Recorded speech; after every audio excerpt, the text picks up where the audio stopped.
I'm Dr. Evelyn Shaw. I've spent over 3 decades caring for aging bodies and even longer listening to what those bodies whisper before they start shouting. Today, I want to challenge a belief I see everywhere, that more walking is always better after 70. The truth is, it's not that simple. Overwalking, especially without rest or variation, can quietly erode the very vitality you're trying to preserve. I've seen patients lose sleep, strain joints, and confuse exhaustion for discipline. But I've also seen what happens when movement becomes smarter, not just harder. The difference in energy, clarity, and strength can be profound. If you're over 70 and feel worn down, not lifted up by your daily walks, this message is for you. Let's talk honestly about what your body actually needs now and how a few small shifts can make every step count again. Section 1. The surprising downside of just walking more. Just walk more.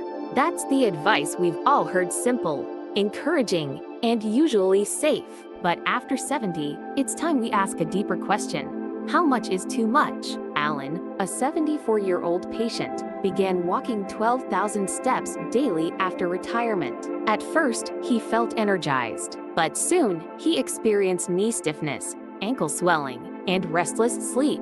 It was confusing. Wasn't walking supposed to help him feel better, not worse? What many don't realize is that overwalking can place excessive strain on aging joints, especially for those with arthritis or cartilage thinning. According to the CDC, nearly 50% of adults over 65 have diagnosed arthritis, and that doesn't even count the many who remain undiagnosed. Alan's routine, though well-intentioned, was wearing him down. After a thoughtful review, we cut Alan's daily steps by half. We added gentle stretches and scheduled rest days. Have you ever experienced something similar? Share your thoughts in the comments below. And if you found this helpful, don't forget to like the video and subscribe for more doctor-backed health advice tailored for life after 70. Section 2. When movement triggers inflammation. At first glance, walking seems like the least likely culprit for inflammation. It's low impact, doesn't require equipment, and feels natural. But in older bodies, repetitive motion without variation or rest can quietly fuel systemic inflammation. Margaret, 78, was healthy and active. She walked 8 kilometers daily around her neighborhood, but she began noticing constant fatigue, puffy hands in the morning, and tenderness in her hips. Blood work showed elevated CRP levels, an indicator of chronic inflammation. Science backs this up. A 2015 study published in Age and Aging found that overtraining, even at moderate levels, can increase inflammatory markers in older adults, especially when combined with poor sleep or inadequate nutrition. We reduced Margaret's walking to 3 kilometers, 3 times a week, and replaced the remaining days with Tai Chi and water aerobics. 2 months later, her inflammation markers had dropped, and she said, "I feel like myself again." The surprising truth? Walking is healing until it's not. Movement should bring life, not quietly wear it down. That's why listening to the body's whispers before they become cries is vital. Section 3. Sleep disruption from overactivity. One of the most overlooked consequences of excessive walking in seniors is its effect on sleep.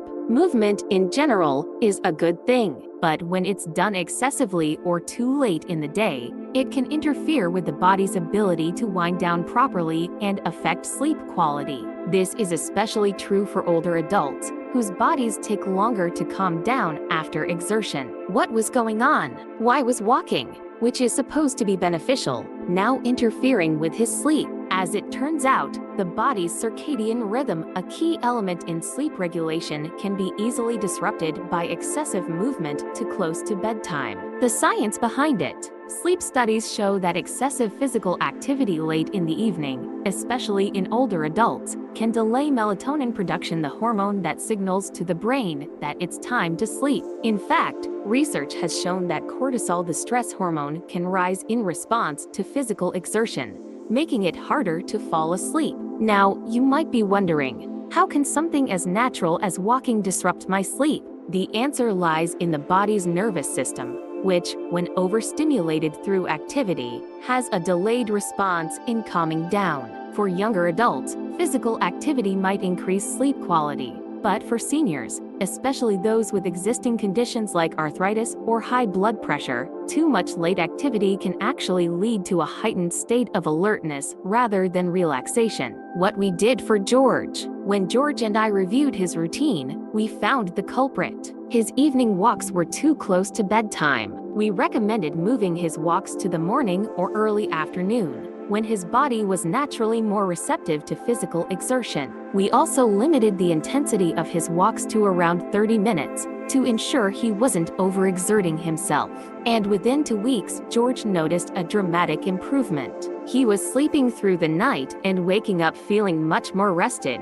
His story shows just how important it is to listen to your body's natural rhythms, especially when it comes to activity and rest. The takeaway: if you find yourself tossing and turning despite being physically active, you might want to consider when and how much you're moving. Morning walks can energize you, while evening walks may overstimulate you. The key is finding balance. Too much movement too late can prevent you from getting the restful sleep your body needs to heal and recover. Are you experiencing similar sleep disruptions after exercise? Let us know in the comments below, and consider subscribing to receive more helpful insights on aging gracefully and maintaining good health. Section 4. Fatigue, the body's cry for balance. Fatigue isn't just a part of aging, it's often your body's quiet cry for help. Estelle, 76, was one of my most active patients. She walked 10,000 steps daily and prided herself on never missing a day. But lately, she found herself napping after lunch, skipping family calls,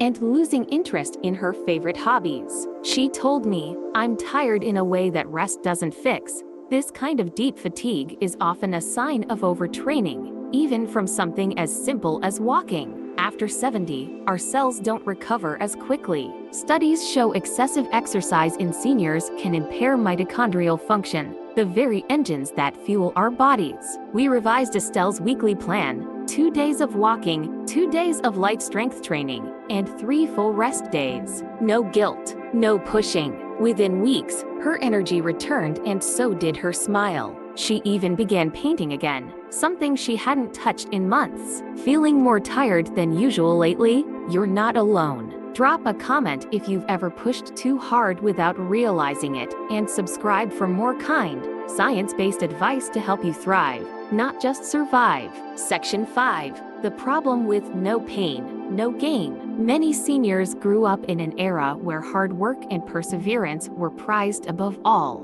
The phrase "no pain, no gain" became a generational mantra. But as we age, the body changes in fundamental ways, and this old belief can quietly become harmful. Thomas, 80, is a prime example. A retired mechanic, he believed pushing through discomfort was a sign of strength. "It hurts, but I don't want to be lazy," he often said. Determined to stay active, he walked several kilometers daily despite persistent knee pain. Eventually, the pain worsened, and an MRI revealed early cartilage erosion and joint damage. This isn't uncommon. Research from the American Academy of Orthopedic Surgeons shows that joint degeneration accelerates with repetitive overuse in older adults. As we age, our bodies produce less synovial fluid than natural lubricant of joints, and cartilage repair slows down significantly. Ignoring pain under the guise of strength can, in fact, fast-track injury. We worked with Thomas to redefine his understanding of strength.